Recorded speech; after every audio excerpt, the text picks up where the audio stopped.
Nobody believed in him, until one person did a story that will stay with you forever. Hello, dear friend. Welcome back. I am so glad you chose to spend this time with me. Tonight, before we begin, I want to ask you a question that I hope will stay with you long after this story is finished. Can you remember the first person who truly believed in you? Not in a polite way. Not the kind of encouragement people give, because it is kind to do so. But truly, deeply, unmistakably believed in your ability, your worth, your potential, even when you could not believe it yourself. Maybe it was a teacher, a grandparent, a coach, a quiet friend who said one thing at one moment that rearranged the way you saw yourself forever. If you can remember that person, hold them in your heart tonight. And if you cannot think of anyone yet, then listen carefully. Because sometimes, we hear the story we most need to hear at exactly the moment we most need to hear it. Tonight's story is set in the misty green hills of the Scottish Highlands, in a small village that most of the world has never heard of. It is about a boy named Callum, a boy who was overlooked, underestimated, and quietly disappearing, until the most unexpected person looked at him and saw something completely different. This story is about what happens when one person refuses to give up on another. Make yourself comfortable. Close your eyes if you like. And let's begin. The Scottish Highlands are unlike anywhere else in the world. They are ancient in a way that goes beyond history.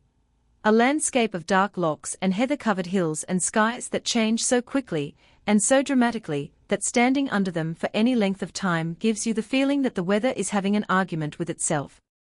The light, when it comes, is extraordinary, low and golden and long, falling across the land like something that arrived from a different world and decided to stay. In a small village called Strathmuir, nestled in a valley between two long ridges of heather, with a river running through its center and a single road that wound down through the hills toward the nearest town, 20 miles south, there lived, in the 1950s and 1960s, perhaps 300 people. They were farmers and fishermen and shopkeepers, and a few retired teachers, who had come from cities and found they could not bring themselves to leave. It was a place of great beauty and great smallness. Everyone knew everyone. Everyone knew everyone's business. And in the way of very small places, the opinions that formed early about a person tended to harden quickly and resist all future evidence to the contrary. Callum Mackay was born in Strathmuir in 1955, the youngest of 4 children. His father was a sheep farmer, a large, quiet, weathered man who worked the hillside from before dawn to after dusk and had very little left over at the end of the day for conversation. His mother was warm and capable and perpetually exhausted, in the cheerful, undefeated way of women who have too much to do and simply get on with it. Callum was, from very early, what his teachers called a difficult child. Not difficult in the way of cruelty or violence. Difficult in the way of stillness. He sat in the classroom and looked out of the window.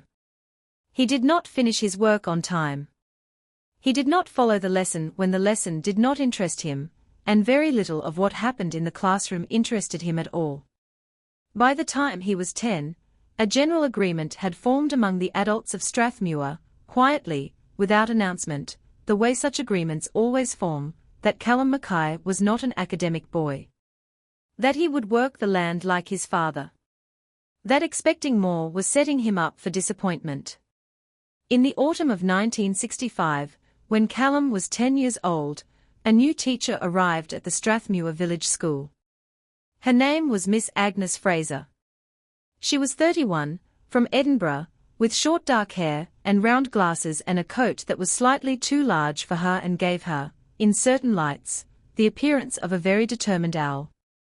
She had taken the position in Strathmuir because she believed, with the particular passion of someone who has thought carefully about something and arrived at a firm conclusion, that the children who lived furthest from cities and universities and cultural institutions were the ones who most needed teachers who took them seriously. She arrived on a Monday. By Wednesday she had read every child's file. By Friday she had formed her own opinions, which differed considerably from the files. She noticed Callum on the first day. Not because he was disruptive, he was not. But because he was somewhere else. His body was in the classroom, sitting correctly in the third row, pencil in hand. But his eyes were on the window, and behind them something was moving, something alive and quick and entirely absent from the worksheet in front of him. After class on Friday afternoon, she asked him to stay behind. Callum prepared himself for the familiar conversation. The one about paying attention. The one about trying harder. The one about potential being wasted, which adults seemed to find comforting to say even when they clearly did not believe it. Miss Fraser sat down at the desk beside him, not behind her teacher's desk, but beside him, at a child's desk, which immediately made the conversation different from any he had expected. "What were you thinking about today?" she asked. "During the arithmetic lesson. When you were looking out of the window." Callum looked at her carefully. It was a genuine question. He could tell the difference. "The river," he said. "I was watching where it goes after the bend. Nobody seems to know what's there. Past the old mill." Miss Fraser considered this. "And you want to find out?" "I've been wanting to for 2 years," he said. "But my father says it's too far." "What do you think is there?" And then something extraordinary happened. Callum Mackay, who had not said more than 12 consecutive words in a classroom in 4 years, began to talk. He talked about the river and the way the light hit it differently in different seasons, and what that told you about the depth of the water. He talked about the tracks he had found in the mud near the bank, and what animals had made them. He talked about the way the hills on the east ridge cast a shadow that moved across the valley floor at a specific time each day, which meant you could use it like a clock if you knew where to stand. Miss Fraser listened. She did not interrupt. She did not look at her watch. When he finally stopped, a little breathless and slightly surprised at himself, she said, "Callum, you are a scientist." Callum went home that afternoon and sat on the hillside above the farm for a long time, looking at the valley below him. The light was doing its long golden thing across the heather. The river was a silver thread in the distance. He turned the words over in his mind. "You are a scientist." Nobody had ever said anything like that to him before. Nobody had ever suggested that the things he thought about, the things his mind returned to again and again, unbidden, the way your tongue finds a loose tooth, were not distractions from learning, but were themselves a form of it. He did not entirely believe it. But he could not entirely dismiss it either. And that small crack of possibility was enough. He began to pay attention in class. Not because the lessons had become more interesting, many of them had not, but because Miss Fraser had shown him something. That learning was not the same as sitting still and repeating what you were told. Learning was the engine behind his questions. And if he wanted answers to his questions, he needed to understand how the engine worked. Miss Fraser fed his curiosity with great deliberateness. She brought books from Edinburgh on her school holidays, books about geology, about ecology, about how rivers shape landscapes over thousands of years. She set him projects that connected the classroom to the hillside outside it. When the class studied weather in geography, she asked Callum to keep a daily weather journal for a month and present his findings to the class, the first time in his school life that he had stood at the front of a room and spoken with authority rather than embarrassment. The other children listened. Some were bored. But some were not, and those children began to look at Callum differently, not as the boy who stared out of windows, but as the boy who knew things about the valley they had never thought to wonder about. His parents noticed the change. His father, who was not a man of many words, said one evening at dinner, "Your teacher came to see me today." He cut a piece of bread and looked at his plate. "She says you are remarkable." The word sat at the table between them for a moment. "She said that," said Callum. "I," said his father. He said nothing more. But he did not look away. And in the dictionary of his father's silences, that one meant something important. Miss Fraser stayed in Strathmuir for 6 years. When she left, to take a position at a school in Inverness, closer to aging parents who needed her, she sat with Callum one last time. He was 16, taller than her now, with the weathered look beginning to come into his face that all the Mackay men carried like a family feature. She gave him a book. A thick one, heavy with diagrams and careful language, about freshwater ecology, the study of rivers and lakes and everything that lives within them and is shaped by them. Inside the front cover she had written, in her precise Edinburgh handwriting. To Callum, who understood rivers before he knew there was a word for it. Keep asking. Keep looking. The world needs people who pay attention. AF. Callum read the inscription 3 times standing at the school gate. Then he put the book carefully in his bag and walked home the long way, along the river. The years after Miss Fraser left were not simple ones. Callum left school at 17 and worked the farm with his father for 3 years, because his father's health was declining and there was no one else. He did not resent it, he loved the land and he loved his father, but he felt, during those years, the particular ache of a life that is temporarily living smaller than it wants to. He kept the book.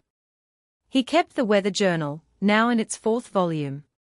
He kept asking questions about the river, walking its banks on Sunday mornings, collecting water samples in small glass bottles he labeled and stored in a wooden box under his bed. He did not know what he was doing, in any formal sense. He was simply doing what he had always done, paying attention. When he was 20, his father recovered enough to manage with a hired hand. Callum applied, with some trepidation and a letter of support from Miss Fraser, who had maintained a faithful correspondence with him for 4 years, to a college in Inverness that offered a course in environmental science. He was accepted. He sat at the kitchen table with the acceptance letter for a long time. His mother made tea. His father came in from outside, read the letter over Callum's shoulder, nodded once, and went back out. Which was, as Callum knew by now, the loudest thing his father knew how to say. Callum stuttered. He worked harder than almost anyone around him, with the concentrated energy of someone who has been waiting a long time and is not willing to waste the arrival.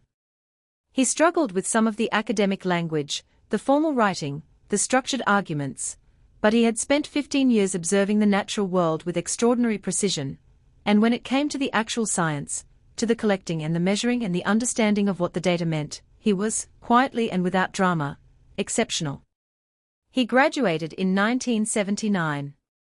He went on to work for a government agency focused on freshwater conservation, monitoring Scotland's rivers, assessing water quality, contributing to policy that protected the ecosystems he had been studying since he was 8 years old on the banks of the river at Strathmuir. The work was not glamorous. It involved a great deal of mud and cold mornings, and long drives to remote locations, and writing reports that were read by 12 people. But it was real. It was useful. And every time he stood knee-deep in a Scottish river with a sample jar in his hand, he felt, with a completeness that nothing else had ever matched, that he was exactly where he was supposed to be. In 1995, Callum led a conservation project that resulted in the protection of a significant stretch of Highland River habitat, an area of over 40 kilometers, that had been under pressure from agricultural runoff for decades. It was a long, complicated process involving negotiations with landowners and government officials and environmental groups, and a considerable amount of patience. But it was done. The river was protected. At the small ceremony marking the occasion, held in a village hall not far from where he had grown up, someone asked him how he had first become interested in rivers. Callum thought for a moment. There was a bend in a river near my village, he said. When I was 8. I wanted to know what was past it. Nobody could tell me. So I kept looking until I found out. He paused. And a teacher, he said, who told me what I was. In the summer of 2003, Callum drove back to Strathmuir for his father's 80th birthday. The village had not changed greatly, a little smaller perhaps, a few houses empty, the school now serving children from 3 surrounding villages instead of 1. But the hills were the same, and the river was the same, and the light in August was still doing its extraordinary long golden thing across the heather, as if nothing in the intervening 40 years had happened at all. He walked down to the river on the Sunday morning. He followed it east, past the old mill, around the bend that had occupied his imagination since childhood. He had walked this stretch hundreds of times now. He knew every rock, every pool, every place where the water slowed and deepened and where the best samples could be taken. He stopped at the bend. He stood and looked at the water for a long time. He thought about a classroom, and a window, and a 10-year-old boy, who was somewhere else.